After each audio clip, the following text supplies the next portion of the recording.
Jadi eh apa namanya? Saya ingat sekali bahwa di ada dua kejadian di tahun lalu sama awal tahun ini. Jadi di tahun lalu itu pas orang gotol-gotolnya eh, memboikot banyak merek yang dianggap terafiliasi dengan Israel, itu saya tidak banyak ikut berdebat mengenai apa yang harus dilakukan dan apa yang tidak harus dilakukan mengenai hal tersebut. Saya lebih memilih membuat instrumen, kemudian membagikan ke orang lain dan melakukan penelitian mengenai apa sebenarnya yang bisa mendorong orang lain untuk memboikot, melakukan boikot. Nah, tapi itu belum saya tulis, cuman datanya sudah ada total seribuan data, ada seribuan data, 1.100 kalau saya tidak salah ingat, 1.100 orang yang mengisi. Nah, di selanjutnya, topik yang selanjutnya itu ada pas orang-orang sementara berdebat tentang presiden, presiden pilihannya, eh, presiden A dan calon presiden A dan calon presiden B, siapa yang lebih bagus, siapa yang lebih ini, siapa yang lebih ini. Saya memilih untuk tidak masuk ke dalam eh, apa namanya, perdebatan tersebut, tapi saya lebih memilih untuk melakukan penelitian mengenai apa saja faktor yang mendorong mahasiswa, eh, bukan mahasiswa, pemilih pemula, saya bilangnya, orang yang baru pertama kali memilih, ikut dalam pemilihan presiden, pemilih pemula, apa yang mendorong mereka untuk menentukan calon presiden pilihannya. Nah, itu yang sementara under review di salah satu jurnal Taylor and Francis. Sudah 2 bulan under review, itu masih lama sekali. Saya tidak tahu kapan ada hasilnya.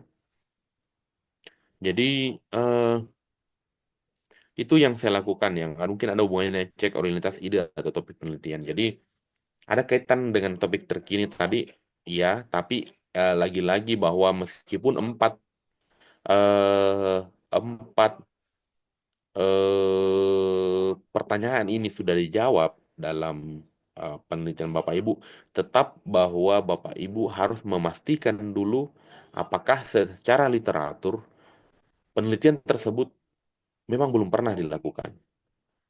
Nah, contoh dalam konteks saya kemarin, kalau di konteks saya kemarin, variabel di apa namanya, eh, pemilihan presiden itu saya tambahkan bahwa saya mau melihat pengaruh atau efek dari kampanye positif dan kampanye negatif melalui sosial media. Karena kita paham bahwa generasi Z sebagai eh, generasi yang banyak menggunakan, apa namanya, generasi yang banyak menggunakan eh, apa generasi yang banyak menggunakan sosial media, aktif di sosial media, itu bisa saja terpengaruh oleh kampanye negatif maupun kampanye positif. Nah, itu mungkin ininya. Eh, Kemudian hasil penelitian saya kemarin justru menunjukkan bahwa ternyata di generasi Z itu, saat mereka sudah punya pilihan presiden, eh, apapun eh, kampanye negatif yang mereka lihat atau mereka dapatkan di sosial media mengenai presiden pilihannya, itu tidak akan merubah pilihan mereka. Mereka lebih terpengaruh oleh kampanye positif dibanding kampanye negatif. Jadi itu mungkin hasilnya. Jadi salah satu masalahnya kan kemarin memang kita banyak sekali melihat bahwa bagaimana video-video, narasi itu sering banyak sekali dikirim ke grup-grup WA, ke sosial media Facebook, eh, yang isinya itu adalah black campaign atau kampanye negatif. Ada juga beberapa yang kampanye positif dengan tujuan untuk mempengaruhi pilihan dari seseorang. Nah, tapi ternyata hasil penelitiannya menunjukkan sebaliknya bahwa kampanye negatif itu tidak berpengaruh, Bapak Ibu, terutama untuk pemilih pemula. Mungkin saya tidak tahu kalau bukan pemilih pemula, mungkin seperti saya yang sudah 2 atau 3 kali ikut pemilihan presiden, ya bisa jadi tidak tidak agak berbeda. Nah, itu mungkin yang berbeda dari penelitian saya. Nah, seperti itu ya Bapak Ibu, ada cek originalitas ide atau topik artikelnya. Nah, ini selanjutnya yang harus diperhatikan itu siapa pembacanya. Nah, ini jadi mungkin kalau kita lihat tadi penelitian, misal penelitian pemilihan presiden saya itu saya sempat sudah ditolak di berapa ya? Dua kayaknya, dua jurnal. Saya ditolak dia. Jadi kalau Bapak Ibu melihat tadi tulisan-tulisan saya sudah banyak yang in review, sudah banyak yang diterima. Bapak Ibu eh, sebaiknya tahu bahwa agar bisa diterima itu sudah berapa kali saya ditolak. Dan itu tidak masalah. Saya lebih senang ditolak. Yang penting ada catatannya. Dan akhirnya dengan catatan tersebut saya bisa perbaiki artikel saya. Jadi sepertinya tidak sangat sedikit dari paper saya yang terbit itu langsung diterima. Nah, sama dengan yang tadi yang mengenai penelitian di Indonesia, Indonesian apa Gen Z, Gen Z-nya Indonesia itu kan beberapa kali ditolak karena dia menganggap bahwa ini terlalu spesifik, eh, hanya pada satu negara saja. Nah, akhirnya setelah lama mencari jurnal, saya menemukan jurnal yang sepertinya jurnal ini tidak akan mempermasalahkan kalau saya hanya mengambil di Indonesia. Kenapa? Dari nama jurnalnya saja itu adalah Journal of Southeast Asia Research. Jadi Southeast Asia itu kan Asia Tenggara. Jadi penelitian di Asia Tenggara. Kemudian dia aims dan scope-nya itu politik. Jadi cocok sekali. Jadi eh nah, kalaupun memang ada topik lokal atau nasional, Bapak Ibu bisa mencari eh, jurnal yang spesifik. Tapi saya juga pernah ditolak oleh jurnal Bapak Ibu, alasannya karena dia bilang artikel ini sebenarnya tidak cocok untuk diterbitkan di jurnal internasional. Dia lebih cocok diterbitkan di jurnal lokal. Wah, itu bikin sakit, bikin saya sakit hati Bapak Ibu. Saya satu hari itu tidak, apa namanya, selalu saya pikirkan, aduh kenapa kayak jelek sekali nih anuku. Tapi tidak masalah. Setelah satu hari itu ya sudah, saya perbaiki artikel saya, kemudian akhirnya ternyata bisa terbit juga. Jadi eh, Bapak Ibu nanti saat mungkin kalau di tesis atau disertasi mungkin karena keinginan dari atau saran dari pembimbingnya atau pengujinya, Bapak Ibu kan mungkin menuliskan nama lokasi di judul ya. Di judul tesis atau judul disertasi itu kan dituliskan nama lokasi. Pengaruh motivasi belajar terhadap hasil belajar di SMA Negeri 2 Makassar. Nah, ada kan SMA Negeri 2 Makassar. Kalau Bapak Ibu hanya menuliskan di tesis atau disertasi sebagai judul tesis atau disertasi, itu tidak masalah Bapak Ibu. Cuman nanti saat Bapak Ibu ingin membuat hasil penelitiannya dan apa namanya, membuat hasil penelitiannya dalam bentuk artikel penelitian, kemudian disubmit di jurnal bereputasi internasional, itu sebaiknya hindari kata daerah, kecuali negara ya. Kalau negara boleh lah. Eh, Kalau Bapak lihat, Ibu lihat tadi itu di 23 artikel yang saya buat itu semuanya eh, datanya itu dari Indonesia.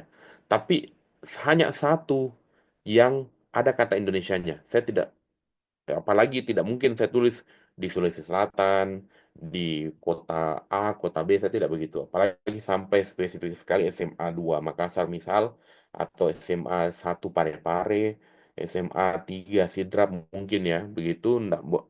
Saya tidak mungkin menuliskan seperti itu. Nah, jadi di judul tidak usah dituliskan tempat, kecuali tempat tersebut itu unik. Contoh unik misal eh, seperti indigenous people. Mungkin kalau ada Bapak Ibu yang orang Bulukumba atau orang Sidrap mungkin tahu tentang Tolotang.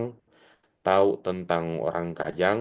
Nah, itu mungkin itu unik. Kenapa unik? Tidak ada di konteks lain, makanya tidak masalah kalau kita tuliskan orang Kajang di Indonesia mungkin atau orang indigenous people in Indonesia. Nah, itu tidak masalah. Kenapa? Karena eh apa namanya? Itu khas, punya kekhasan di Indonesia. Tidak ada di tempat lain. Nah, beda dengan penelitian-penelitian yang lebih umum, model pembelajaran A, pengaruh model pembelajaran A terhadap peningkatan hasil belajar mahasiswa siswa mungkin ya. Eh itu konteks siswa atau mahasiswa juga ada di negara-negara lain. Makanya sebaiknya jangan dituliskan di judul. Nah, terus kalau ada yang bertanya, terus bagaimana nanti, Pak? Nah, itu nanti dimasukkan dalam limitations atau batasan. Nah, kita tinggal mengakui. Jadi dalam menuliskan artikel kita harus betul-betul terbuka, Bapak Ibu. Kita akui bahwa penelitian saya ini memiliki keterbatasan salah satunya karena eh semua salah satunya karena semua sampel penelitian saya ambil hanya dari satu kota saja, misal dari Makassar saja. Atau saya hanya mengambil dari satu sekolah saja, SMA Negeri 2 Makassar saja, mungkin seperti itu ya. Oh, ya itu kita tulis di limitations atau keterbatasan. Jadi kita akui keterbatasan kita, tapi jangan langsung ditunjukkan di judul. Oke ya, Bapak Ibu, itu yang dimaksud sini melihat pembaca. Kita harus melihat pembaca yang lebih luas, pembaca yang lebih global ya.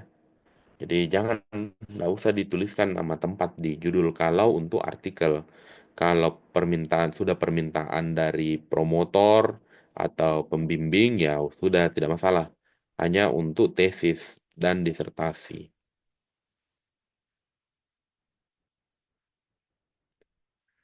Oke, jadi ini mungkin hal-hal yang harus diperhatikan Bapak Ibu dalam memilih jurnal yang tepat. Ada aims dan scope, types of article, kemudian ada readership atau audience, kemudian isu-isu terkini.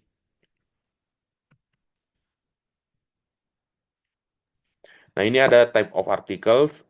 Kalau mungkin ada Bapak Ibu yang bekerja sebagai dosen, mungkin eh tahu bahwa untuk biasanya kan kalau jurnal berhipotesis internasional itu kan digunakan untuk naik pangkat atau ya naik pangkat ya naik jabatan fungsional.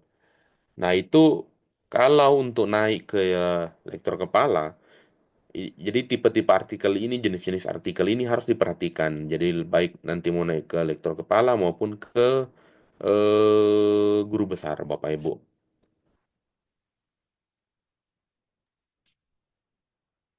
Untuk naik ke guru besar, terutama itu Bapak Ibu harus penelitiannya harus merupakan penelitian primer, yaitu Bapak Ibu sendiri yang mengambil data, bukan mengambil data atau hasil penelitian orang lain. Makanya itu yang disebut sebagai original research articles. Mungkin kebanyakan kalau Bapak Ibu berarti di tesis dan disertasi itu pasti kebanyakan di sini tempatnya. Original research articles. Ada letters or rapid communication or short communications. Ini biasanya sih sebenarnya kalau saya perhatikan ya di jurnal-jurnal itu lebih banyak ke expert. Jadi jurnal yang meminta seseorang untuk membuat letters rapid communication atau short communications. Nah, yang terakhir ada review articles. Ini mungkin kalau Bapak Ibu pernah bikin literatur review, eh, artikel penelitian literatur review biasanya pakai SLR ya. SLR Systematic Literature Review, yang salah satu frameworknya mungkin Prism, bukan Prima ya, Prisma.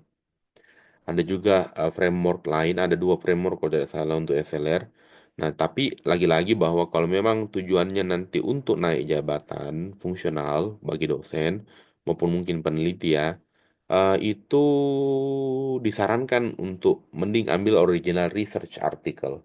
Artinya bahwa kita melakukan penelitiannya secara langsung dan mendapatkan data primer.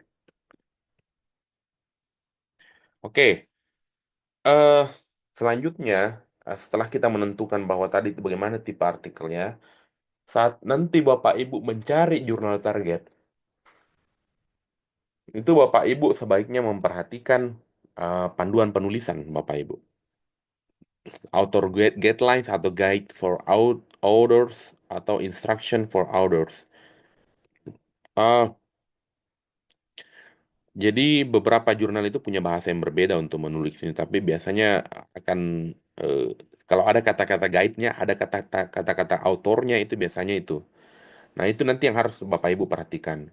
Nah, biasanya sebenarnya kalau jurnal-jurnal yang besar itu mereka tidak terlalu memperhatikan eh, format yang tidak perlu. Misal eh, apa namanya ukuran font kan biasanya ada yang sampai ukuran fontnya di di apa namanya diperhatikan, apanya diperhatikan. Nah, biasanya kalau di jurnal-jurnal besar itu yang penting dua hal yang harus diperhatikan: jumlah kata, struktur, sama ada tiga: jumlah kata, struktur. Misal dia mewajibkan ada practical implication, ada implications-nya, jadi harus ada implications misal ya.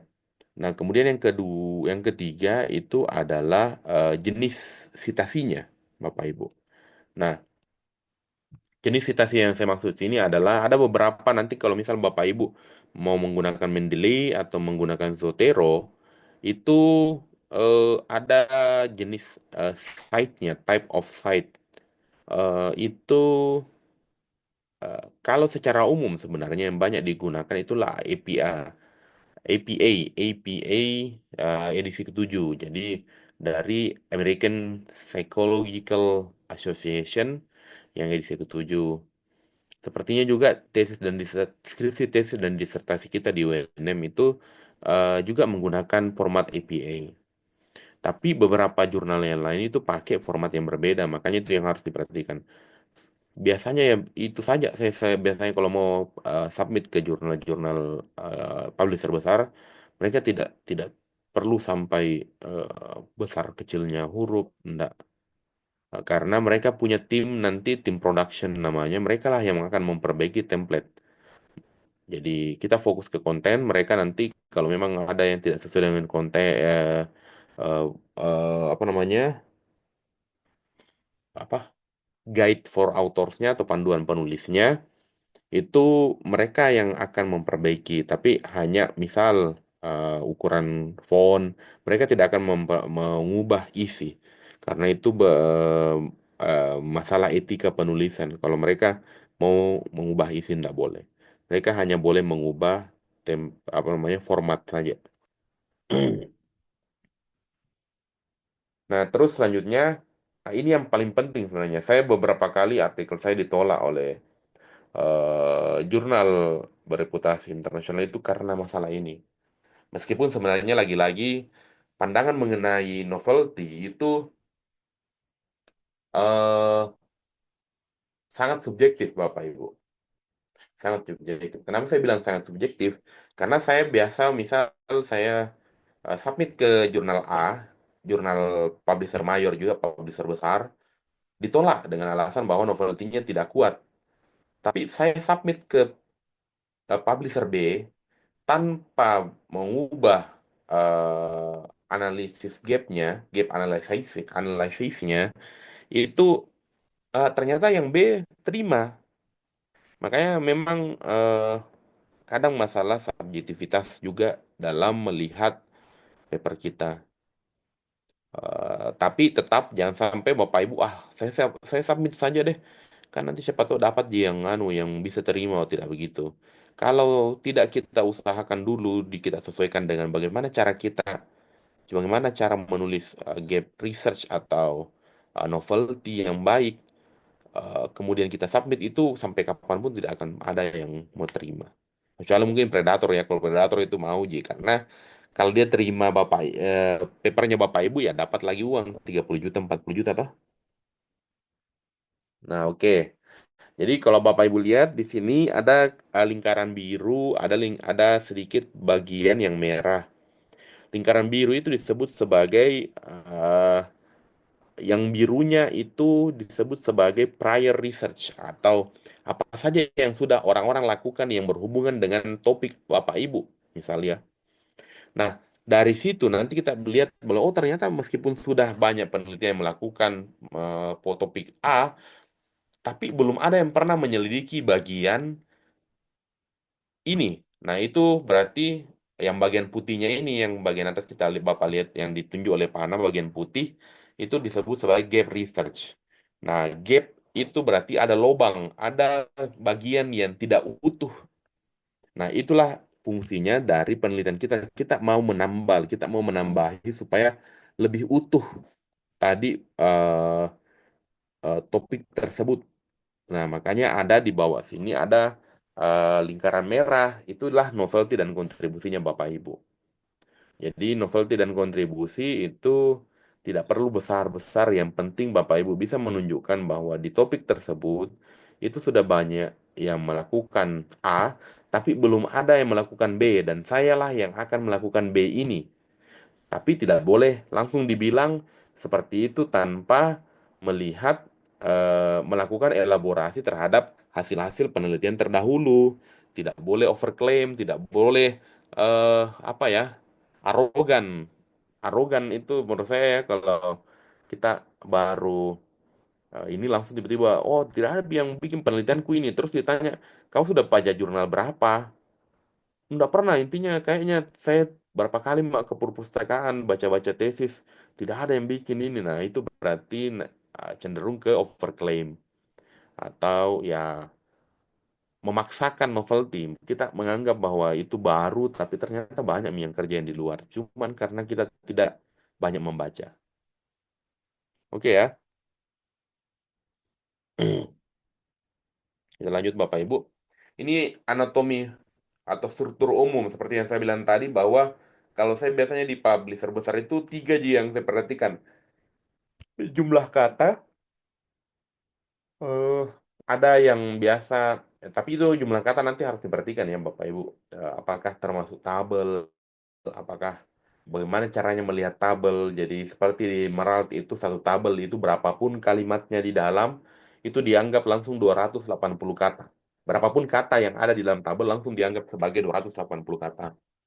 Eh, Gambar juga seperti itu, 280 kata.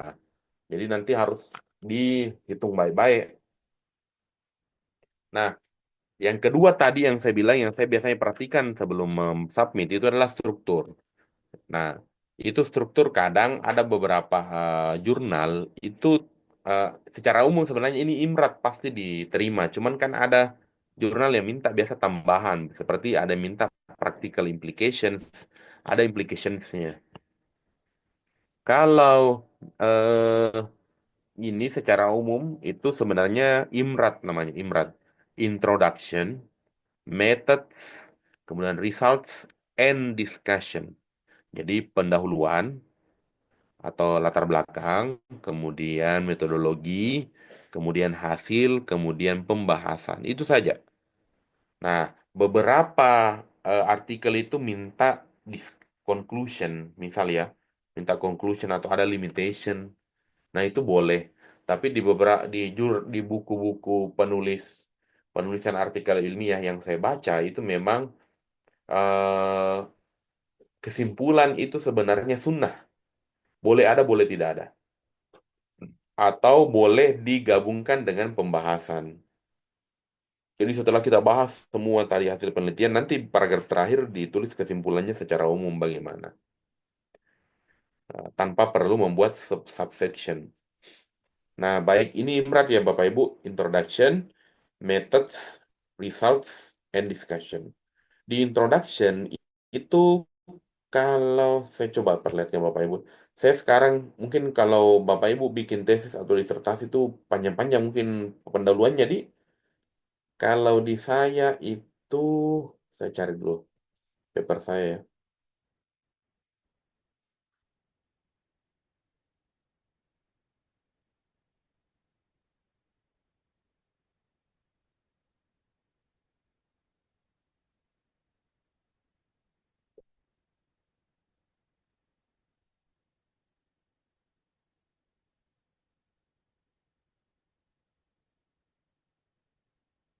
Nah ini,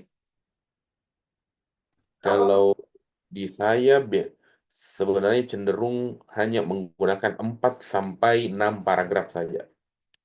4 sampai 6 paragraf saja. Nah, ini artikel saya yang tadi yang mengenai pemilihan presiden. Jadi memang judulnya ada Indonesianya. Nah, Decoding the Fold, the Impact of Decision-Making Styles and Social Media Campaigns on Indonesian Gen Z's Presidential Election Choices. Nah, itu kalau Bapak Ibu lihat di sini di introduksinya itu ini halaman pertama, kemudian ada paragraf pertama, paragraf kedua yang ini ya sampai di bawah sini. Kemudian paragraf ketiga ini ya, paragraf keempat ini.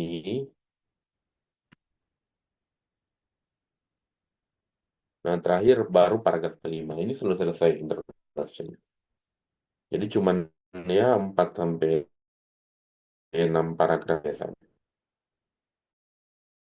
Nah, ini Bapak Ibu nanti coba kita jelaskan ya lebih rinci.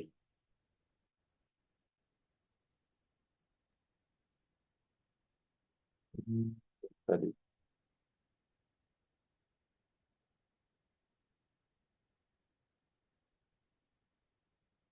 coba saya lihat dulu ke belakang. Oh iya. Dah. Nah, itu tadi Imrod ya, struktur yang banyak diterima oleh eh, apa? Yang diterima secara global itu IMRAT, Introduction, Methods, Results, and Mungkin kalau Discussions. bisa Nah, kemudian ada beberapa urutan menulis artikel. Yang pertama itu adalah figures of table. Jadi kita sudah harus menyiapkan gambar atau tabel dulu. Nanti setelah gambar atau tabel sudah selesai, jadi tabel kan berarti isinya itu hasil penelitian, hasil analisis data misal ya. Gambar mungkin juga bisa jadi hasil analisis data. Nah, kemudian dan sebaiknya memang ada gambar atau tabel. Kenapa? Bapak Ibu itu sangat membosankan itu sebenarnya kalau kita membaca tulisan terus apa namanya tidak ada tabel atau gambarnya. Makanya memang sebaiknya ada gambar atau tabel. Kecuali memang kayaknya tidak bisa sekali dibikinkan, tidak bisa diusahakan untuk ada gambar atau tabel ya mau diapa lagi. Tapi kalau masih bisa siapkan. Nah, setelah figures or table-nya selesai, itu Bapak Ibu bisa pindah ke methods dan results. Methods dan results ini sebenarnya salah satu bagian yang paling mudah biasanya ya dalam menulis artikel. Eh, jadi ini dua tiga itu mudah. Nah, kita selanjutnya setelah menulis itu baru masuk ke discussion, conclusion, dan introduction. Dari tiga langkah ini yang memang paling sulit bagi saya pribadi ya, itu 4 dan 6. Introduction dan discussion. Itu bikin sakit kepala memang. Tapi kalau Bapak Ibu bisa menulis dengan baik introduction dan discussion, itu enak sekali. Besar peluangnya untuk diterima oleh jurnal-jurnal yang bagus. Nah, terakhir baru title and abstract. Eh, kalau saya justru memang biasanya title dan abstraknya itu sudah jadi. Kalau tidak salah ada yang boykot itu sudah jadi saya. Sebentar saya coba lihat dulu. Yang boykot, saya carikan dulu ya.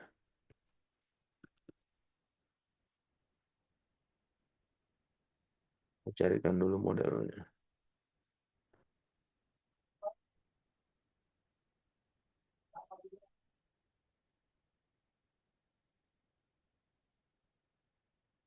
Hmm,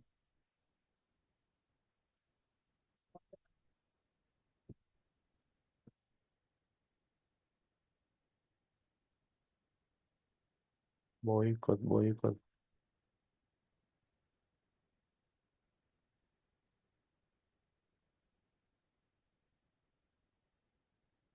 Oh, itu lah.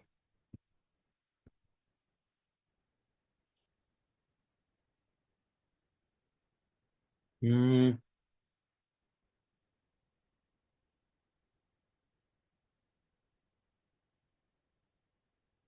Nah ini, saya perlihatkan ini yang sudah lama sebenarnya saya tulis, tapi saya tidak tahu kenapa saya tidak terlalu semangat tulis. Jadi akhirnya saya menulis paper lain dan apa? eh Akhirnya baru sampai di sini. Jadi saya biasanya memang kalau menulis paper itu bahkan judul itu kalau sudah saya tulis result atau hasilnya itu langsung masuk ke judul. Saya suka lihat-lihat judulnya dulu. Pak cari judul-judul yang menarik, yang menantang, provokatif. Di sini ada attitude, anger, and empathy. The role of social media exposure in boycott intentions against Israeli products. Ini masih banyak yang belum selesai ya. Total berapa ini? Hmm. Nah ini model saya, model yang saya buat, saya kembangkan. Kemudian sudah ada semuanya hasilnya. Cuman saya lupa hasilnya karena lama sekali nih baru saya buka lagi Bapak Ibu. Ini tapi belum belum ada kayaknya. Ya, tinggal dipoles sedikit ini nih sudah bisa jadi. Tapi lagi-lagi saya masih kehilangan apa namanya, masih kehilangan semangat untuk yang ini. Saya tidak tahu kenapa. Tapi saya biasanya suka setiap paper yang saya buat itu saat ada hasil itu eh, saya bikinkan langsung judul. Jadi jadi langkah-langkah yang tadi itu yang Bapak Ibu yang saya sampaikan ke Bapak Ibu itu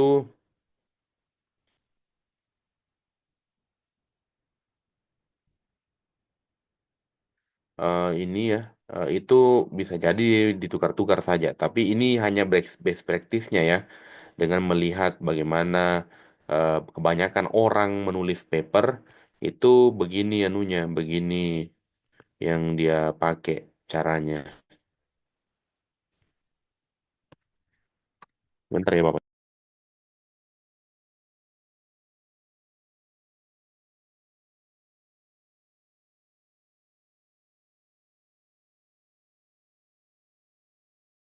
Oke, baik kita lanjut. Jadi seperti itu ya Bapak Ibu ini 7 langkah yang apa namanya yang bisa Bapak Ibu lakukan, tapi lagi-lagi bisa ditukar-tukar. Meskipun sebenarnya 7 langkah ini sudah banyak yang buktikan. Saya bahkan sebenarnya ini kan diambil dari buku penulisan. Saya sudah sering menulis tanpa tahu langkah ini, tapi setelah saya lihat itu langkah-langkahnya, ih iya di, ternyata memang secara naluriah saat kita sudah sering menulis paper, itu langkah-langkah ini nanti yang akan kita lakukan. Jadi nanti Bapak Ibu bisa menyiapkan itu dengan cara langkah-langkah ini. Baik, kita lanjut Bapak Ibu. Nah ini ada judul itu sebaiknya spesifik, unik, dan mencerminkan isi dari artikel. Kemudian itu dia harus informatif dan ringkas. Kemudian bisa juga mengandung problem, kondisi, dan atau hasil. Nah, ini contohnya ya. Student perceptions and achievement in a university. Ini masih kurang spesifik, tidak ada konteksnya Bapak Ibu. Nah, makanya itu perlu ditambahkan konteks, yaitu contoh di sini in a university blended learning strategic initiative. Jadi konteks dalam penelitian ini lebih ke blended learning. Terus, nah di sini dia bilang bahwa titel atau judul itu harus mengandung problem, metode, atau kondisi. eh jadi problemnya itu, metodenya itu ada blended learning, kondisinya itu yang dia mau lihat itu adalah student perception-nya. Coba kita lihat beberapa judul-judul paper saya, Bapak Ibu. Apakah betul-betul sama dengan apa yang ada di situ? Ada sticky notes. Tapi judul ini paper. yang sementara saya tunggu hasil reviewnya belum terbit, tapi sudah disubmit ke jurnal-jurnal berbeda. Lihat kemudian.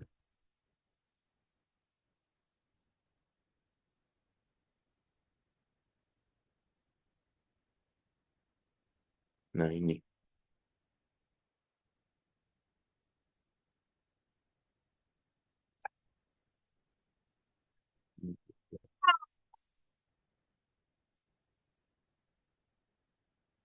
Nah, nah ini. Jadi Bapak Ibu, kalau Bapak Ibu lihat, uh, jadi bisa jadi muncul metodenya. Contoh ada kayaknya, kalau saya tidak salah ingat, eh, metode atau konteksnya, ada ini contoh yang paling yang agak di bawah, structural equation model approach. Ini kan muncul metodenya. Kemudian ada, ini ada juga contoh yang kemarin sempat menjadi apa? Menjadi masukan dari reviewer bahwa sebaiknya di judul itu, meskipun sebenarnya ini UTAUT 2 ini sudah merupakan model yang dipahami oleh banyak orang, tapi dia tetap minta bahwa sebaiknya itu jangan disingkat, tapi langsung ditulis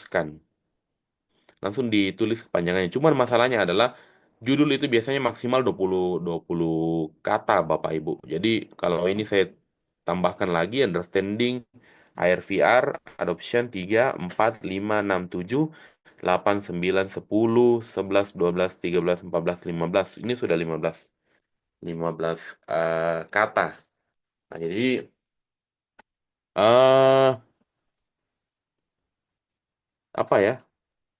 Saya masih berupaya untuk nanti bagaimana caranya menjawab pertanyaan dari reviewer. Jadi pertanyaan atau permintaan dari reviewer itu tidak selamanya harus diikuti. Kita tetap boleh menolak, tapi memberikan alasan yang masuk akal tentunya. Mungkin agak berbeda dengan pembimbing atau dengan promotor ya. Apapun yang dibilang promotor atau pembimbing Bapak Ibu ikuti saja. Nah, kalau ini tidak, kita masih boleh, kita sangat terbuka eh, dan boleh menolak. Nah, ini beberapa apalagi ya yang eh, ada seperti ini konteksnya insight from Indonesian engineering students dan lain sebagainya. Jadi itu tadi ini judul-judul yang ada saya. Ya, saya sementara menguji coba juga ini bentuk judul yang pakai kata tanya. What drive agribusiness career aspirations? Exploring the role of family, gender, and academic background through mediation and moderation analysis. Ada metodenya muncul, yaitu mediation and moderation analysis. Begitu ya Bapak Ibu. Nah, kita kembali ke PPT tadi. Hmm. No, no, no, no. Bentar.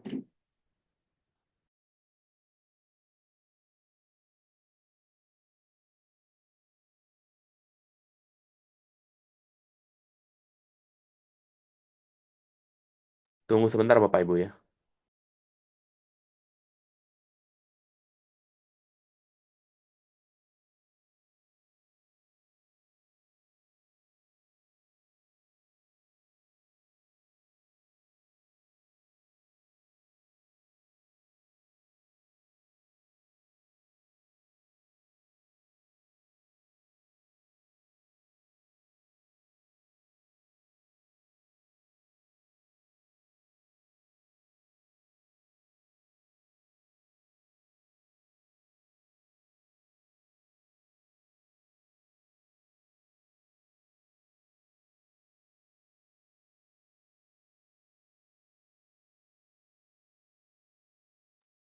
Unmute Pak ya.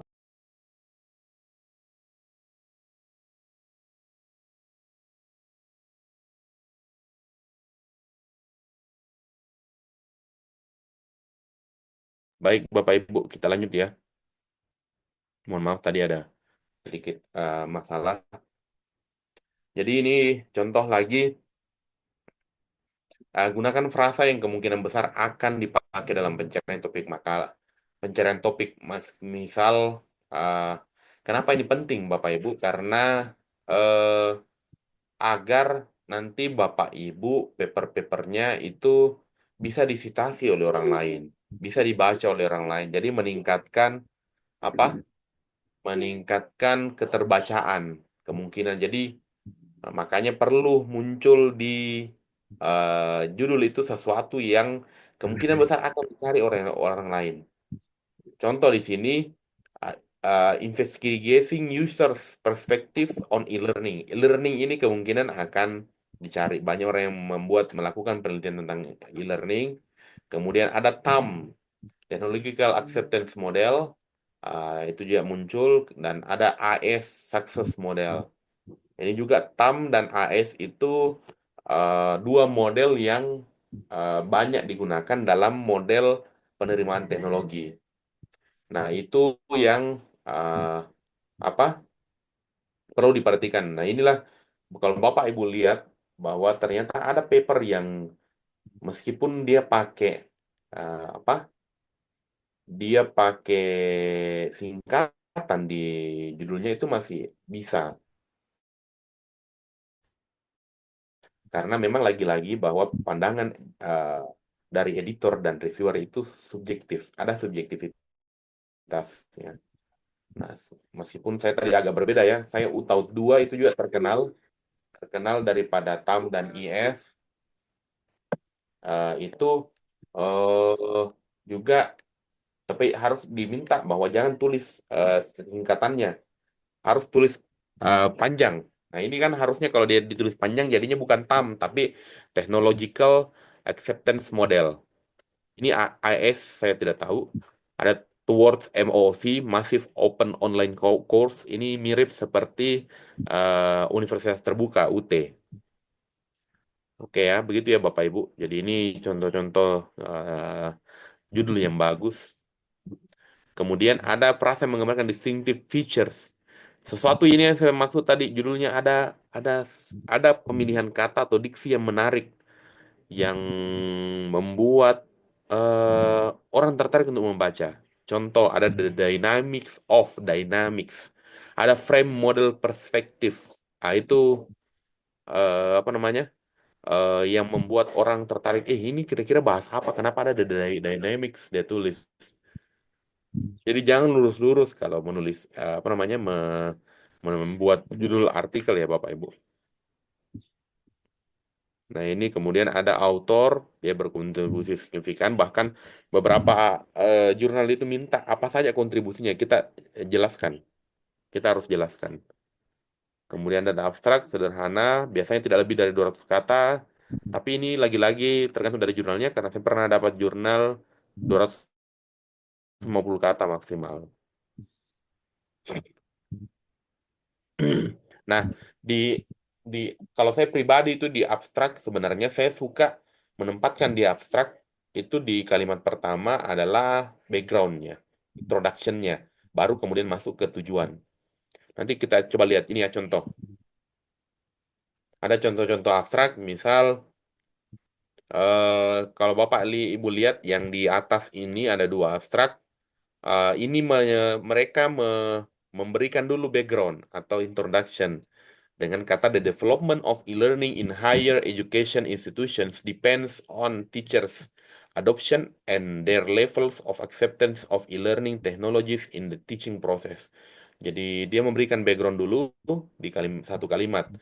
Sama dengan ini yang sebelah kanan, social networks provide various benefits to educational settings. Nah, itu juga apa namanya? Background. Tapi kalau Bapak Ibu lihat abstraknya ke tujuan. Nah, tapi kalau saya pribadi, kayaknya semua paper saya itu mengikuti yang di atas. Saya kasih dulu satu kalimat yang merupakan background dari masalah, baru masuk ke purpose atau tujuan. Nah, ini kalau yang di bawah ini dia tulis langsung tujuan. Jadi terserah nanti Bapak Ibu mau ikuti yang mana. Nah, ini the purpose of this paper is to examine an integrated model of TAM and DNM to explore the effect, perceived usefulness on users' intentions and satisfaction alongside the mediating effect of its towards use of e-learning in Iran. Jadi dia langsung ke tujuannya. Ini contoh abstraknya ya. Kemudian ada introduction. Seperti yang saya bilang tadi, introduction itu yang pertama adalah kita menunjukkan apa pentingnya sebenarnya topik ini, ya. Apa pentingnya topik ini? Coba kita lihat bagaimana. Yang kedua baru masuk ke problem statement, ketiga literatur analisis, gap reset, aims. Kalau saya biasanya problem statement saya malah tidak masuk problem statement. Saya coba perlihatkan ya. Contoh tadi paper saya yang saya buat mana ya? Ini ya, anggap jangan lupa paper boycott. Atau coba kita lihat dulu yang paper boycott ini apakah sudah sesuai dengan cara menulis yang baik.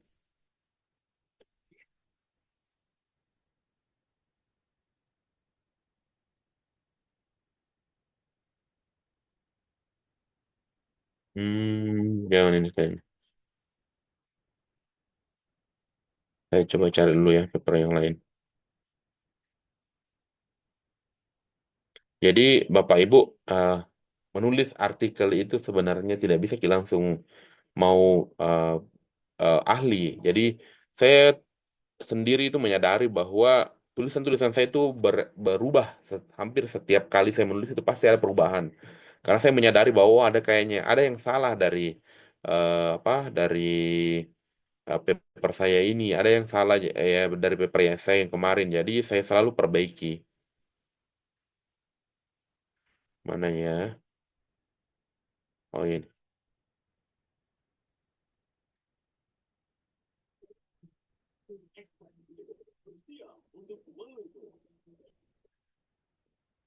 Nah ini ya contoh. Jadi tadi pertama adalah kita perkenalkan dulu apa pentingnya ini bidang. Jadi kita tulis Indonesia mengenai Indonesia. Kemudian karena generasi Z itu sudah mendominasi pemilih di Indonesia, maka kita penting untuk memahami ya. Jadi kalau kita lihat ya, penting untuk memahami apa faktor yang mempengaruhi partisipasi mereka dalam hal ini keinginan mereka untuk memilih satu presiden tertentu. Nah, kemudian saya tulis akhirnya di sini sudah masuk ke literature review. Existing research has highlighted the impact of social media on political participation and decision making processes. Nah, itu dan seterusnya ya. Nah, baru masuk ke ini tadi yang biru. Kalau tadi lingkaran-lingkaran itu ya, ini yang birunya ya, ini yang birunya. Nah, yang merahnya itu saya tulis di sini. Despite a growing body of research on social media, there is limited understanding of how exposure to different types of social media campaigns. Jadi, saya menunjukkan bahwa meskipun sudah banyak yang meneliti tentang ini, tapi belum ada yang mencoba melihat bagaimana sudah ada yang melihat pengaruh sosial media, tapi tidak ada yang melihat bahwa sosial media ini sebenarnya ada dua, ada yang positif, ada negatifnya. Nah, itu yang belum ada, makanya saya mengambil itu.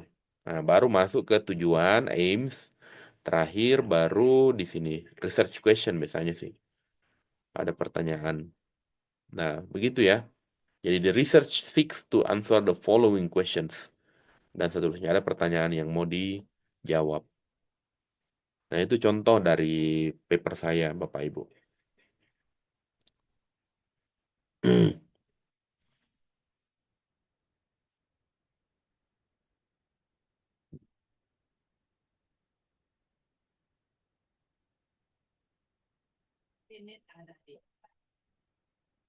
Oke ya, seperti itu untuk introduction. Kemudian ini contohnya ya, konteks dan pentingnya topik. Kemudian ada deskripsi penelitian terkait. Eh, Kemudian ada kelebihan dan kekurangan dan justifikasinya. Memang ini agak panjang, tapi kalau saya pribadi lagi-lagi biasanya saya utamakan cari yang pendek-pendek, bikin yang pendek-pendek saja. Nah, kemudian ada metode. Jadi fungsi dari metode sebenarnya dalam penulisan artikel ilmiah Bapak Ibu itu adalah agar orang lain ada namanya repeatable. Eh, jadi bisa diulang oleh orang lain. Penelitian yang kita lakukan itu bisa diulang oleh orang lain. Makanya untuk memastikan hal tersebut, Bapak Ibu bisa apa? me- meminta misal teman baca, misal setelah bikin metodologinya suruh baca. Kira-kira kalau Anda baca metodologi saya, apakah dengan ini saja Anda sudah bisa melakukan penelitian yang sama dengan yang saya lakukan? Kalau teman Anda itu sudah bilang, oh iya ini sudah bisa, saya sudah paham bagaimana langkah-langkah yang Anda lakukan, berarti itu sudah bagus metodologinya. Tapi kalau masih membingungkan, berarti belum bagus. Jadi itu prinsip utama dari metodologi, yaitu repeatable. Bisa membuat penelitian kita itu bisa diulangi oleh orang lain. Kemudian ada results, memaparkan hasil riset. Kemudian nanti di sini sebenarnya results dalam membuat results itu Bapak Ibu bikin harus sinkron dengan research question atau pertanyaan penelitiannya. Jadi misal pertanyaan penelitian pertama bahas tentang A, berarti nanti di results usahakan A dulu yang dibahas. Baru misal yang kedua di research question menanyakan tentang B, berarti nanti di results-nya juga yang kedua dibahas adalah ditunjukkan hasilnya adalah B. Sama dengan di pembahasan atau discussion.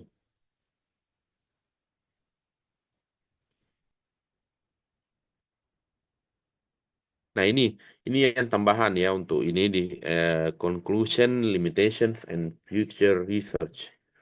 Jadi Bapak Ibu juga sebenarnya kalau mau baca dapat ide-ide penelitian itu bisa baca paper jurnal internasional, terutama di bagian feature research. Jadi dia akan memberikan sugesti. Biasanya peneliti di itu memberikan sugesti bahwa penelitian di masa depan, penelitian selanjutnya dapat melakukan dapat melakukan apa? eh, penelitian mengembangkan penelitian ini dengan melakukan hal yang berbeda misalnya. Nah, Bapak Ibu lah yang nanti akan melakukan hal yang berbeda tersebut.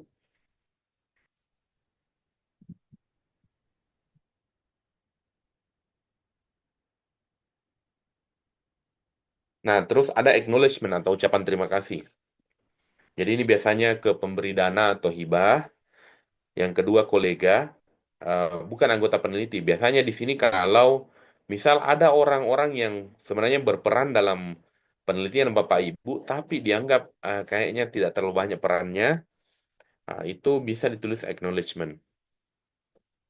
Kalau di luar negeri bahkan bisa jadi itu seperti misal eh, promotor atau kopromotor. Itu bisa masuk ke acknowledgement.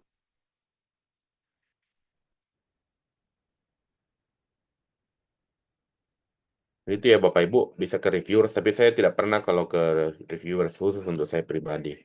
Belum pernah. Nah, kemudian ada references atau daftar pustaka. Sebaiknya semua sumber publikasi itu dirujuk langsung Bapak Ibu. Eh, jadi eh, jangan pernah menuliskan biasanya kan apa? Misal Bandura dalam A. Jangan seperti itu. Langsung saya Bandura. Nah, terus kalau ada yang bertanya bagaimana referensinya, apakah referensi itu harus 5 tahun atau 10 tahun terakhir? Sebaiknya iya. Meskipun juga tidak boleh juga terlalu ketat dalam syarat tersebut, Bapak Ibu tetap bisa menggunakan apa mensitasi artikel-artikel yang lebih tua dari itu. Yang penting dianggap bahwa memang dia berperan dan belum ada artikel terbaru yang membahas tentang itu. Kemudian ikuti cara penulisan referensi. Yang keempat, gunakan sumber referensi dari jurnal yang bereputasi baik, yang baru maupun yang sama. Yang terakhir, gunakan software manajemen referensi seperti Zotero, Mendeley, EndNote, dan lain-lain. Saya pribadi itu menggunakan mendelay Bapak Ibu. Ini sangat membantu, terutama saat Bapak Ibu mau mensubmit ke jurnal. Kenapa? Seperti yang saya bilang tadi, setiap jurnal itu punya gaya berbeda. Nah, jangan sampai misal dari Bapak Ibu misal manual tulis daftar pustakanya, terus harus diubah dari APA apa-apa versi ketujuh menjadi IEEE. Nah, itu pusing lagi. Daripada pusing-pusing, biar kami pakai aplikasi saja, aplikasi yang atur. Tinggal kita klik beberapa kali berubah.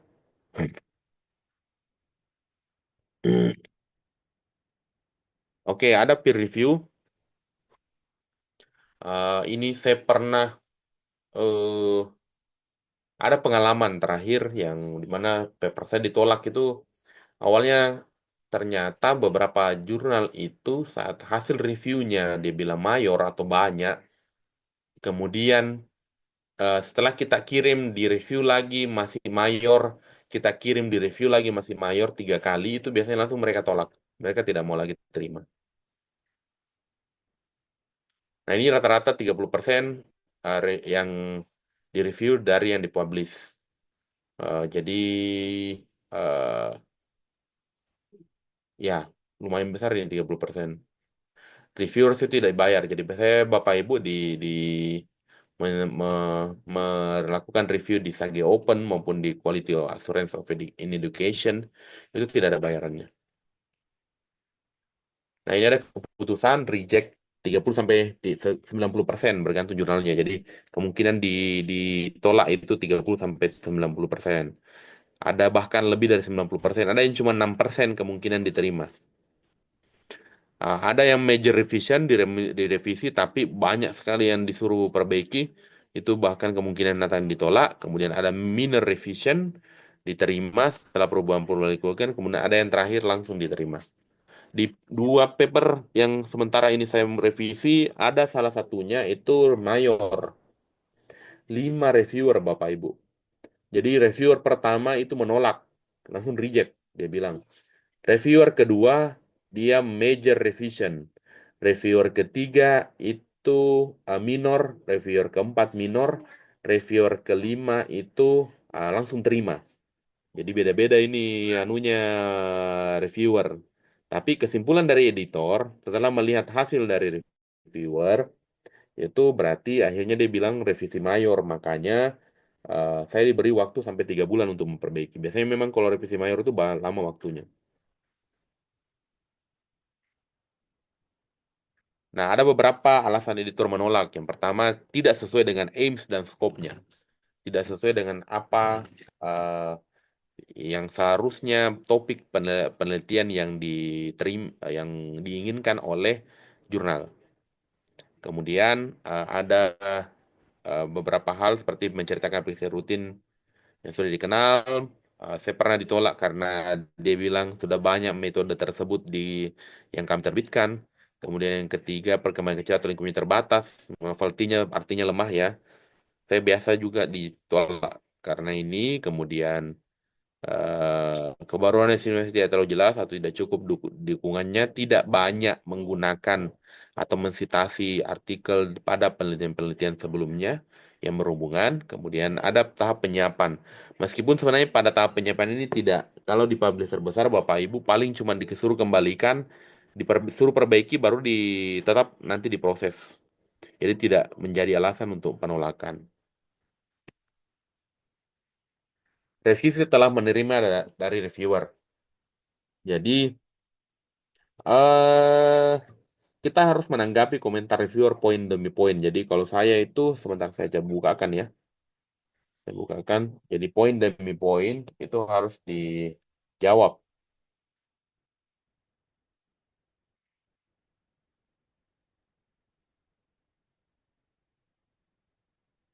Hmm, iya. Oh, bukan.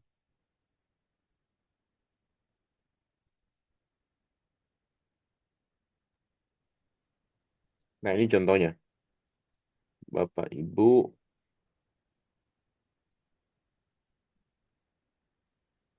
Jadi meskipun itu misal pujian atau tidak perlu direvisi tetap harus direspon.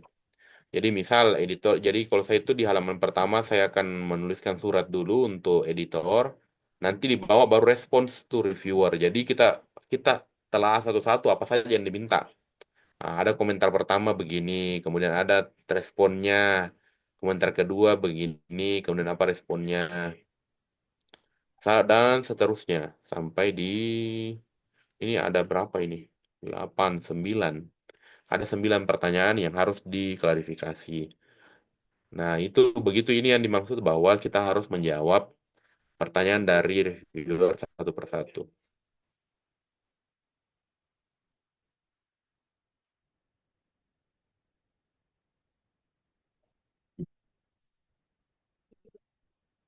Nah, ini bisa jadi sebenarnya juga yang poin keempat ya. eh Bisa jadi sebenarnya kalau kita meskipun tidak kejadiannya sangat kecil kemungkinan ya. Tapi saya tetap mempertahankan apa yang ada di artikel saya. Oh, jadi reviewer juga manusia dan mereka juga menyadari tidak masalah. Yang penting saat kita menolak untuk merevisi itu artinya bahwa kita harus memberikan justifikasi atau penjelasan kenapa kita menolak. Kita bisa, bisa kita bisa bilang bahwa oh karena memang metode ini memang sudah benar cara saya menuliskan begitu. Nah, ini contoh respon to the reviewer yang tadi ya dari teman saya. Kalau saya tadi cara saya itu dari pakai poin-poin, nomor-nomor ya. Ini isian dari reviewer. Kalau lebih banyak ke kanan berarti itu diterima, biasanya diterima, lebih banyak ke kiri itu ditolak. Nah, ini reference manager, ada Sotero dan Mendeley. Nah, ada tools support dan AI. Jadi, saya juga terutama Bapak Ibu menggunakan tools-tools ini, English Grammar Check dan Proofread. Kalau saya pribadi, saya menggunakan itu Paperpole. Nah, kalau untuk AI, saya biasanya pakai ChatGPT sama Sciencebase. Tapi lagi-lagi, mereka hanya tools untuk membantu saya, bukan untuk menyuruh dia mengerjakan pekerjaan saya. Kadang misal saya bingung bagaimana caranya menjawab pertanyaan reviewer misal atau membuat discussion atau membuat introduction, saya minta uh, tapi saya tidak copy paste Bapak Ibu. Saya tulis sendiri. Saya biasanya minta tolong ke ChatGPT itu hanya karena saya buntu. Kepala saya buntu, saya butuh sesuatu untuk dibaca, untuk sesuatu yang memberikan saya pertimbangan. Nah, itu saya gunakan ChatGPT dan Sciencebase. Nah, kemudian ada tools support lainnya, menemukan categories dan novelty, Fast Viewer, Publish dan Paris, Open Knowledge Map, dan Research Rabbit. Kalau saya pribadi, saya lebih sering pakai Research Rabbit untuk melihat sebenarnya uh, bagaimana perkembangan pada topik ini, bagaimana perkembangan penelitian pada topik ini. Nah, baik Bapak Ibu, kita masih ada waktu ini sekitar 25 menit. Eh Silahkan mungkin Bapak Ibu kalau ada yang mau bertanya, boleh raise hand, boleh lewat chat.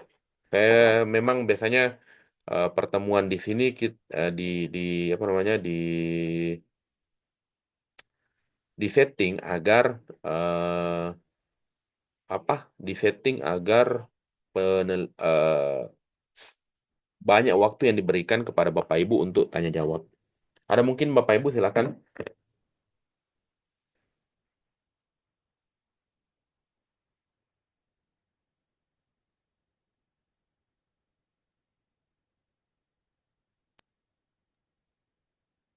Saya Pak, Ya Pak silakan Wirawan, Pak.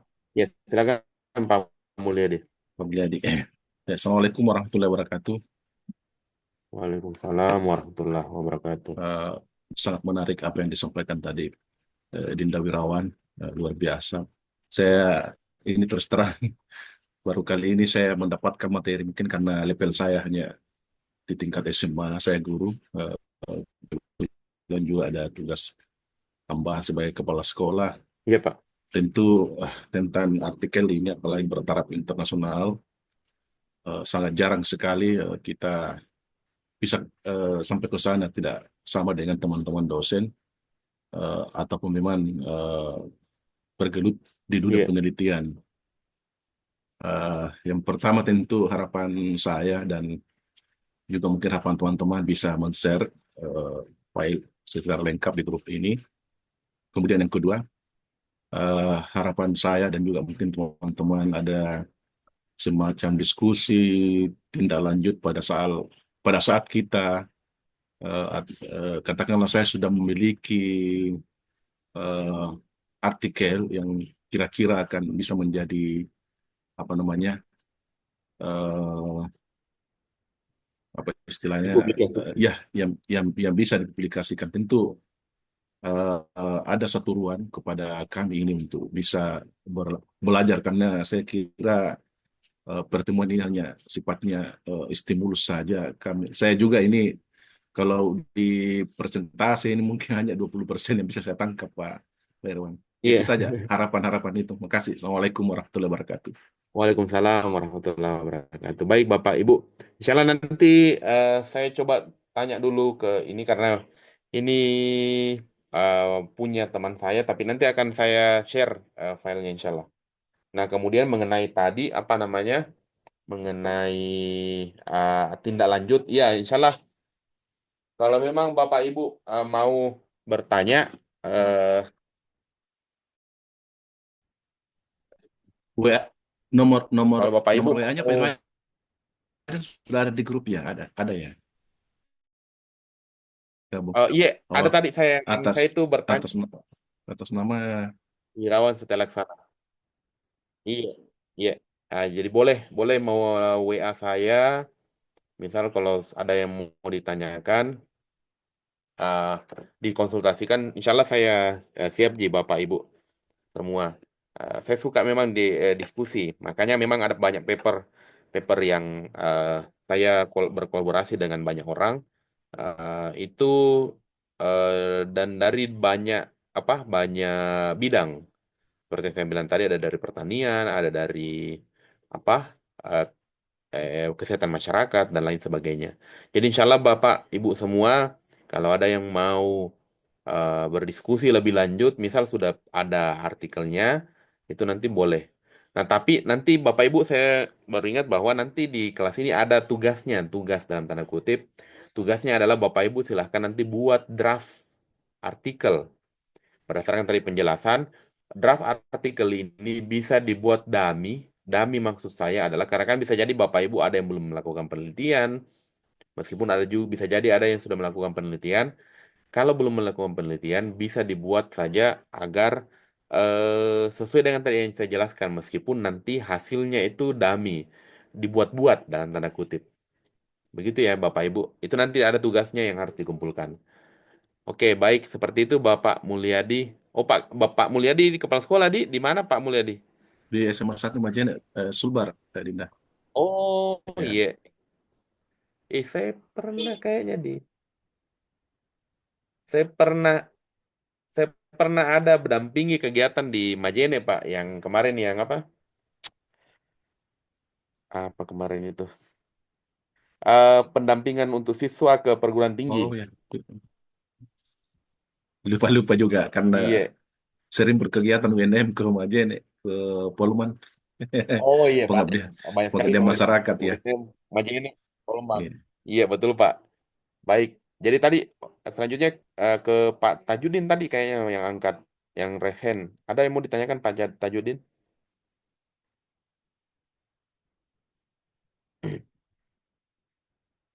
Silakan Pak Tajudin.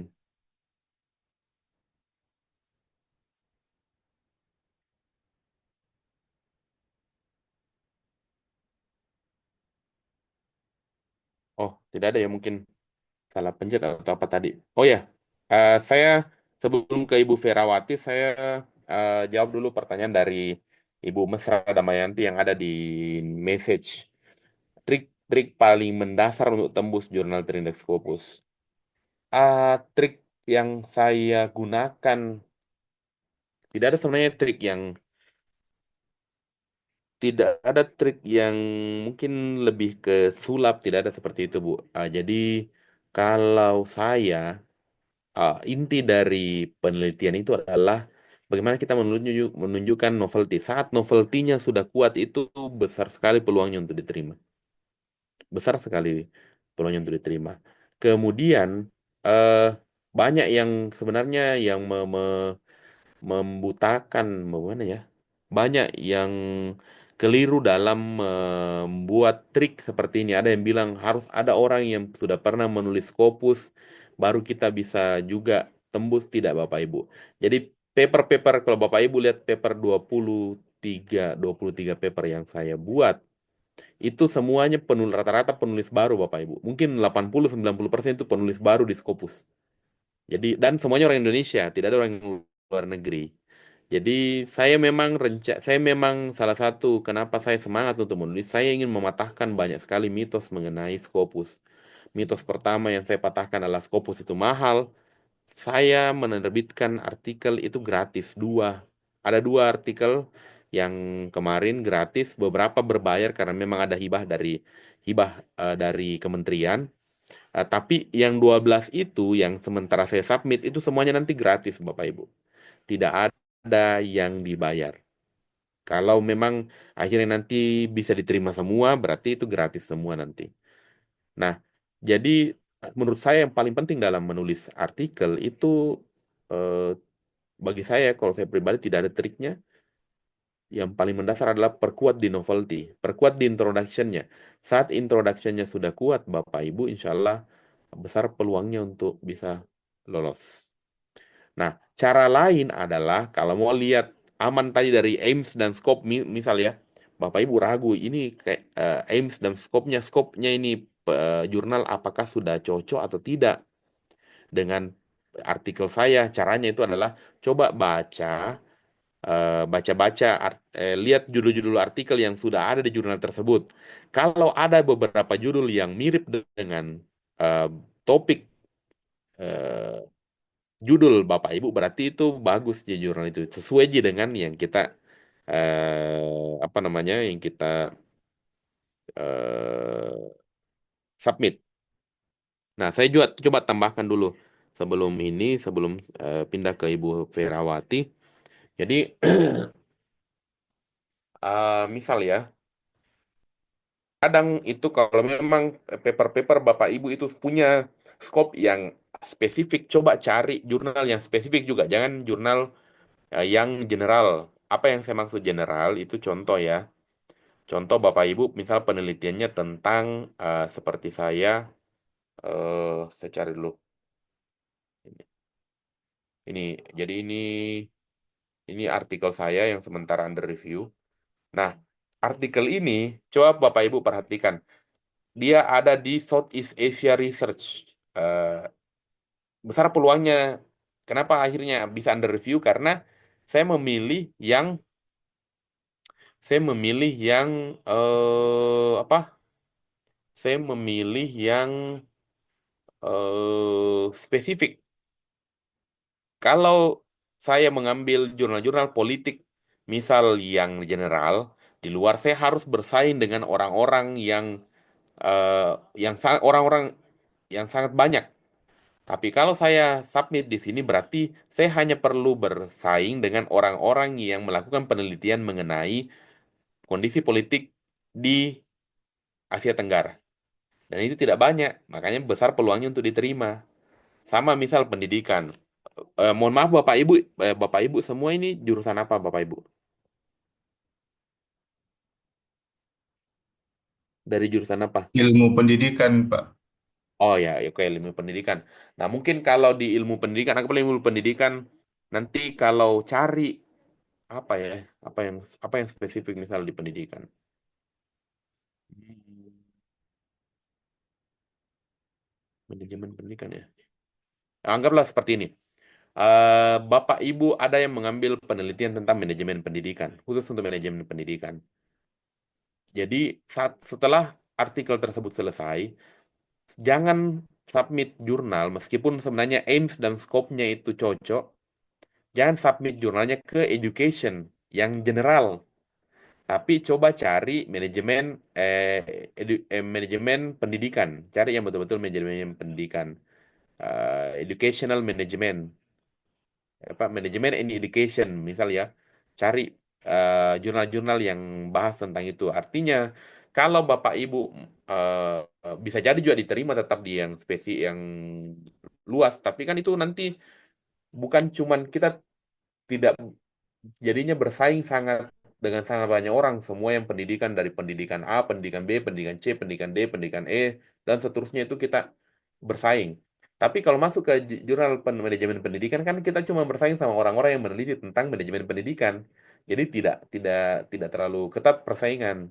Nah, itu maksud saya bahwa sebaiknya saat menentukan mencari jurnal, cari jurnal yang betul-betul spesifik yang sepertinya kayaknya jarang ada orang yang masuk di sini. Saat Bapak Ibu masuk ke jurnal education, jurnal pendidikan yang sangat general, itu susah sekali karena banyak sekali saingan. Nah, itu mungkin ya eh, apa namanya jawaban dari saya untuk Ibu siapa tadi? Ibu Mesra. Nah, sekarang saya kasih kesempatan dulu ke Ibu Fianti sebelum menjawab lagi di pertanyaan eh, Pak Lutfi. Silakan Ibu Ferawati. Ya, baik. Bismillahirrahmanirrahim. Assalamualaikum Pak Wirawan dan teman-teman semua. Waalaikumsalam Ya, warahmatullahi wabarakatuh. baik Pak. Mungkin ini eh, bukan pertanyaan teknis terkait, tadi kan sudah disampaikan materi, tentu sangat bagus. Dan tadi disampaikan juga bahwa mungkin akan ada tindak lanjut untuk sesi berikutnya yang mau saya eh, minta ini Pak, kayak minta petunjuk dari Bapak karena tadi disampaikan sudah sering berkolaborasi dengan banyak orang dari berbagai bidang. Nah, kami kan ceritanya ini dalam masa menuju penyelesaian studi dan Iya, Bu. tuntutan untuk publikasi secara bertahap dilihat dari persyaratan-persyaratan di UNM kan mulai dari kayak publikasi nasional sampai ke internasional. Nah, Iya. saya lihat beberapa teman-teman yang senior-senior sebelumnya itu memang terkendala di lama menunggu publikasi internasionalnya. Nah, kalau dari Bapak Iya. sendiri mungkin ada tips atau kayak timeline-timeline terkait bagaimana caranya kita atur eh, timeline waktu untuk mengajukan atau submit proceeding ke artikel. Jadi misalnya kayak saya kan Pak baru selesai seminar proposal, belum Iya. penelitian. Nah, bagaimana langkah-langkahnya supaya misalnya bisa efektif masa penyelesaiannya itu jalan penelitiannya, bisa juga publikasinya bertahap. Seperti itu mungkin Pak, petunjuk-petunjuk teknis atau pengalaman dari kita. Karena kan misalnya kalau saya, apakah harus menunggu selesai penelitian dulu baru bisa mulai eh, submit artikel-artikel atau bagaimana Pak pengalaman-pengalaman tak? Oke. Itu Baik. Pak. Iya, iya, makasih Pak. Iya, sama-sama. Jadi ada lagi, mungkin juga ada sedikit hubungannya dengan pertanyaan dari Pak Lutfi. Jadi saya juga seperti yang saya bilang tadi, saya berusaha sebenarnya kenapa saya suka menulis ini. Saya mau mematahkan banyak asumsi yang keliru mengenai bagaimana menerbitkan jurnal jurnal bereputasi internasional. Yang pertama tadi ada yang bilang mahal, tapi ada yang gratis. Terus nanti kalau ada orang yang dikasih tahu bilang kalau gratis itu biasanya lama. Nah, itu dia. Jadi ini juga ada hubungannya dengan yang tadi tanya kalau Ibu Firawati. Jadi ada salah satu paper saya itu saya perlihatkan ya. Ini gratis. Hmm. Mana ya?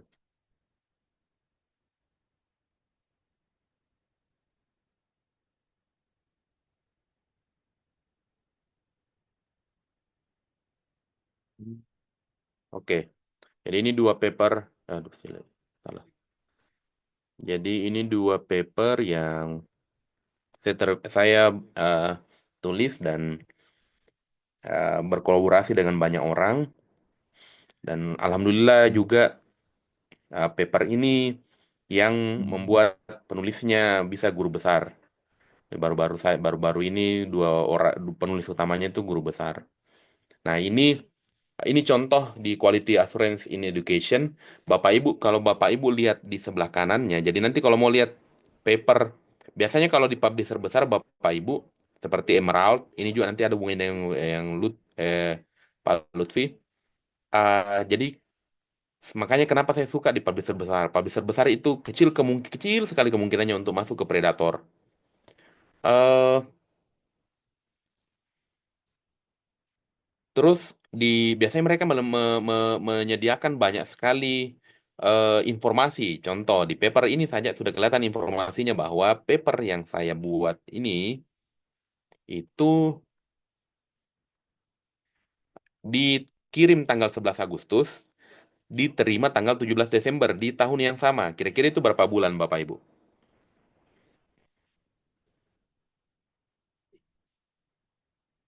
Itu berapa Empat, bulan dari Agustus? lima 4 bulan bulan. kan?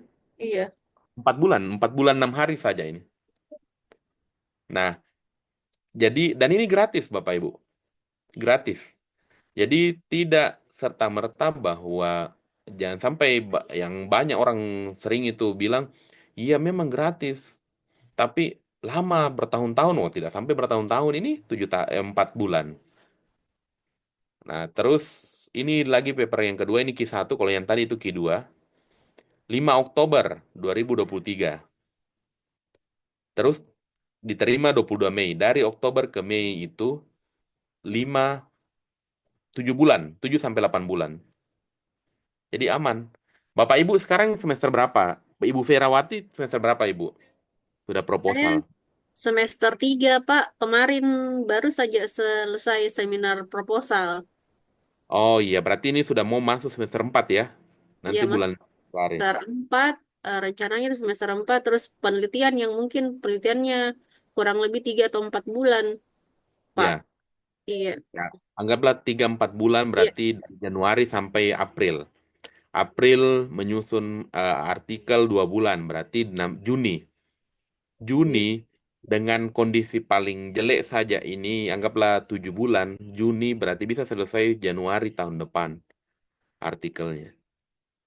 Nah, itu cara untuk apa namanya? Jadi sebenarnya kalaupun Bapak Ibu khawatir, kalau bilang tadi Bapak Ibu Ferawati khawatir, apakah harus meneliti dulu baru bisa? Iya, karena memang sebenarnya eh, literatur biasanya kan Bapak Ibu yang S3 mungkin kalau sebelum melakukan penelitian biasanya membuat artikel di literatur review ya.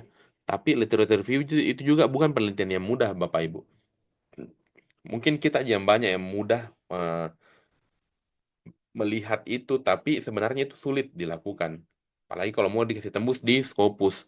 Makanya saran saya tetap usahakan sampai pada selesai penelitian, anggaplah tadi estimasi paling buruknya di Bu Ferawati 4 bulan, 2 bulan itu digunakan untuk menyusun artikel setelah ada hasil, mengikuti langkah-langkah yang tadi. Nah, masih ada waktu berarti di penghujung semester 4 Ibu. Masih ada waktu 1 tahun untuk bisa lulus secara normal. Dan itu masuk akal sekali. Ini dua artikel yang saya perlihatkan ke Bapak Ibu itu apa namanya? Ada yang 4 bulan, ada yang 7 bulan, 7 sampai 8 bulan, dan masih bisa sekali. Nah, begitu ya. Jadi eh, eh, secara umum sebenarnya saya ada mungkin tidak bisa banyak membantu di pembuatan timeline karena saya juga Bapak Ibu, saya orangnya itu kemudian saya nanti ada moodku menulis baru saya menulis, tapi biasanya kalau terlanjur sudah mood menulis itu bisa cepat. Ada salah satu paper saya itu saya tulis hanya dalam waktu 3 hari, itu yang paling cepat yang pernah saya tulis. Tapi secara normal sebenarnya itu 1 minggu, 1 minggu ya. Tapi sebenarnya paper itu sudah selesai di bagian introduction karena saya sebelum melakukan penelitian Bapak Ibu, saya sudah pastikan bahwa penelitian saya itu betul-betul memiliki nilai novelty. Jadi tidak asal langsung kasih masuk, baru meneliti nanti di belakang baru pusing setelah ditolak beberapa kali oleh editor. Kalau saya memang pastikan dulu, saya bikin dulu tadi sebagian dari introduction-nya. Setelah jadi itu, saya baru lakukan penelitian. Jadi pas menulis, introduction itu sudah jadi setengah. Setelah jadi setengah introduction, tinggal saya lanjut. Nah, makanya bisa saya selesaikan kalau mood saya menulis lagi bagus, itu bisa 3 sampai 7 hari. Itu selesai. Nah, begitu ya Bapak Ibu. Mungkin bagaimana Ibu Ferawati sudah bisa dipahami Ibu? Iya, Pak. Terus kalau misalnya kan Pak ini kita di syaratnya kan pertama itu harus terbit publish dulu eh, nasional Iya, terakreditasi. Terus setelah itu baru ke eh, internasional terindeks. Nah, menurut pengalamannya Bapak dari satu penelitiannya. Misalnya saya setelah satu penelitian itu bagaimana caranya supaya memang aman buat publikasinya bertahap, Pak. iya, Iya, aman biar publikasinya bertahap dari satu penelitiannya itu. iya. Iya, Jadi Bapak Ibu sebenarnya kalau saya ya, bisa iya. memecah kalau memang bisa dipecah rumusan masalahnya pecah saja. Hmm, Atau kedua, ada salah satu penelitian, misal Bapak Ibu penelitiannya kuantitatif, menyusun membuat instrumen. Ada salah satu penelitian itu Bapak Ibu hanya melakukan validasi, mengukur validitas dan reliabilitas dari sebuah instrumen, itu sudah bisa jadi satu artikel di nasional. Tapi yang di nasional ini Sinta berapa minimal Bu? Yang penting Sinta di kalau di pasca. Ya kayaknya kalau nggak salah itu Pak di persyaratannya ya nasional terakreditasi ya. Oh iya. Belum Kalau disebutkan. saran saya, Iya. kalau mau cepat, nasional terakreditasi, eh Sinta 5, Sinta 5, 456 mau. Kalau bisa Sinta 6 atau Sinta 5 saja. Karena itu Sinta 5 dan Sinta 6 itu relatif mudah untuk tembus. Gitu, Pak Dek. Ya, kalau mau paksa misal mau masuk Sinta 2, oh itu sampai bertahun-tahun itu Hmm. Sinta 2. Jadi lebih parah itu Sinta 2 daripada jurnal Scopus Bapak Ibu. Oh, Iya. pengalaman begitu, Pak Dek. Iya, karena bagaimana ya, di Sinta 2 itu banyak saingan, Bu. Kenapa dia banyak saingan? Karena Sinta 2 itu salah satu syarat bagi dosen untuk bisa naik jabatan fungsional ke lektor kepala.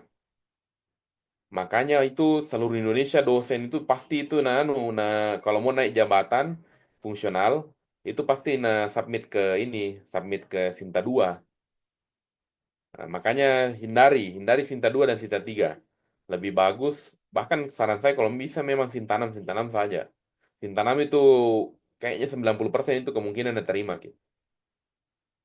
Dan bisa cepat dia, bisa cepat. Nah, begitu ya Bapak Ibu. Bu Vera, begitu ininya Ya, penjelasan ke siap. saya. Makasih, Pak. Iya. Ya. Nah, sekarang saya jawab dari Pak Lutfi. Eh, Saran pertama saya adalah pilih jurnal publisher besar. Saya coba tulis ya, publisher besar yang saya maksud itu sebenarnya ada PPT-nya tapi besok nanti pertemuan kedua baru saya baru tapi biar coba saya perlihatkan ya. Jadi mana?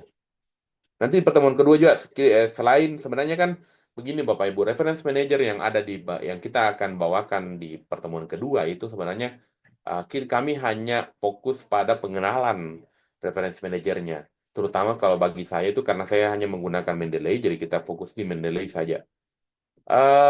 Tapi kebanyakan sebenarnya nanti materinya itu nanti juga memberikan bagaimana insight atau pengetahuan bagi Bapak Ibu bagaimana cara melihat mencari jurnal. Nah, makanya tapi enggak apa-apa saya coba lihatkan dulu. Jadi mana ya?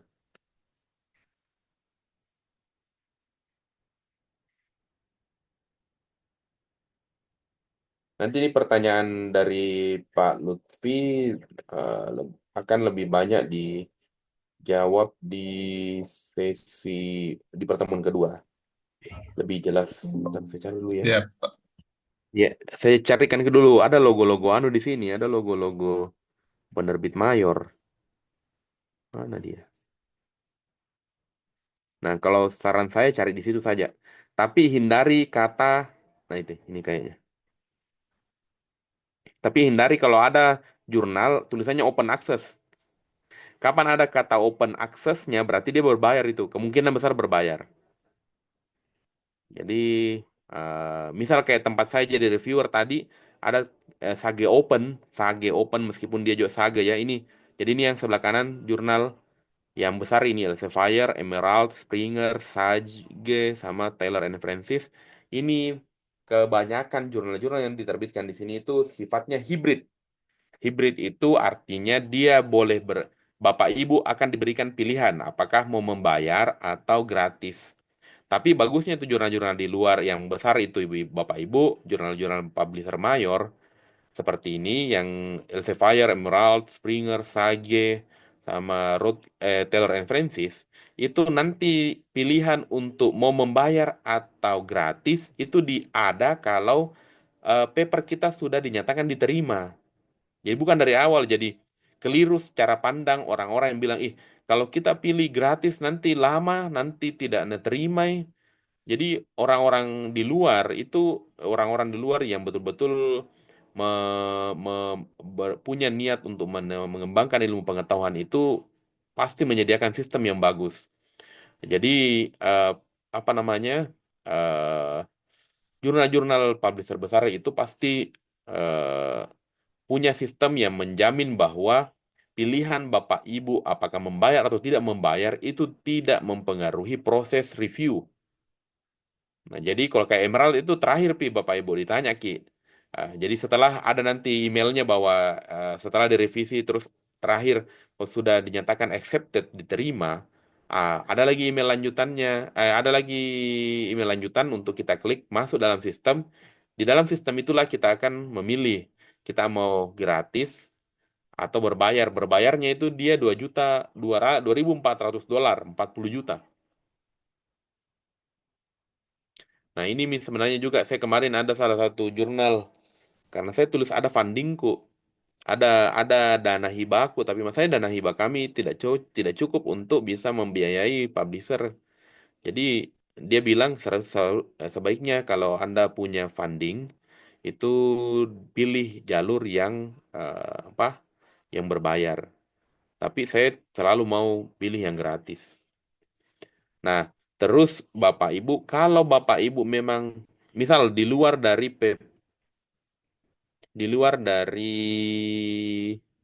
ini publisher besar ini, kalau dapat publisher yang di luar ini, terus bayar banyak sekali, jangan hindari Bapak Ibu. Kemungkinan besar itu predatory, ya, meskipun tidak semua. Tapi memang salah satu eh, pertanda paling gampang dari jurnal predator itu adalah saat penulis harus membayar sejumlah uang. Semakin besar uangnya itu semakin besar peluangnya jadi predatory. Nah, itu mungkin nanti besok lebih rinci lagi saya jelaskan di pertemuan kedua, entah besok atau kapan ya. Nanti di diatur oleh IO. Oke ya, Bapak Ibu. Sudah tidak ada lagi yang mau bertanya. Ini juga sudah lewat dari jam 12. Saya rasa cukup ya Bapak Ibu untuk pada pertemuan kali ini. Terima kasih atas feedbacknya. Saya senang sekali sebenarnya karena ini sepertinya kelompok atau kelas yang lebih jalan diskusinya. Saya menemukan beberapa kelompok atau kelas itu tidak tidak sama sekali yang mau bertanya. Jadi saya hanya seperti orang berceramah, tidak ada feedback. Terima Mantap kasih ya kita Bapak. materinya, biasa materinya. Menarik. Siap, siap Oh, Pak. what Pak. what yang sangat sempit, Prof. Iya, What iya yang Pak. sangat sempit. Iya, Iya.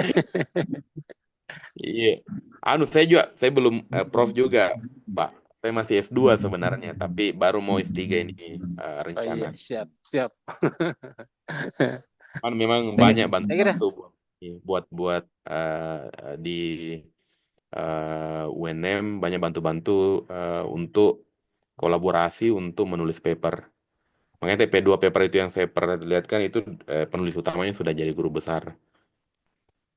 Tapi Dinda sedikit, saya mau nambah Iya, sedikit, Kak. tidak cukup 1 menit. Pertanyaannya singkat, Iya. berkaitan tadi tugas, kira-kira berapa halaman? Eh, Tidak ada di halamannya, Pak. Tapi sebenarnya kalau di anu nanti itu betul-betul di ini bisa 10 sampai 15 sebenarnya halaman nanti. Jadi kan dengan ada perpustakaan nih. kan ini hanya mengandai-andai saja dengan istilah Iya, dami, betul. istilah dami. Apa saya Iya, bisa ambil katakanlah artikel yang lama atau tugas-tugas boleh. tugas mahasiswa Boleh, bisa. boleh, Pak. Ya, kebetulan saya di UT ada mata kuliah dipercayakan. Saya Iya. biasa membimbing istilahnya PKP, PTK, PKP Oh, itu iya, iya. itu artikelnya. Iya, bisa-bisa itu, Istilahnya, Pak. ya, istilahnya Iya, dia jadi kalau di UT itu apa ya lagi namanya ya? Tugas akhirnya kayak itu. Hmm. ya kayak skripsi Mi Padi. Eh, artikelnya memang dia tapi ada istilah lainnya. Iya, Karil, iya. karil. Dia karil itu karya ilmiah yang memang Iya. disiapkan untuk diupload di jurnal UT. Oh, iya, iya. Iya, Artinya Pak, tidak bisa. apa kalau tugas mahasiswa kalau misalnya memang ini hanya Iya, untuk bisa. Yang teladami. penting Kasih. tadi kita kita sesuaikan dengan yang tadi yang sudah saya jelaskan. Oh Ah, ya ya, makasih. iya. Jadi kalau anu dikirim saja filenya tadi, Dinda, supaya bisa Iya, diarahkan ke gaya yang selingkuh. tadi. Makasih. Iya, iya. Iya, iya, iya, Pak. Siap. Iya, makasih banyak Pak Mulyadi. Ya, insya Allah saya kirimkan sebentar ke ini ke grup. Baik, saya rasa cukup ya Bapak Ibu pada pertemuan kali ini. Terima kasih sekali lagi atas respon-respon baiknya. Mudah-mudahan di masa depan juga kita bisa berkolaborasi untuk menghasilkan karya tulis yang baik. Terima kasih. Saya akhiri dengan ucapan alhamdulillah. Assalamualaikum warahmatullahi wabarakatuh. Assalamualaikum warahmatullahi wabarakatuh.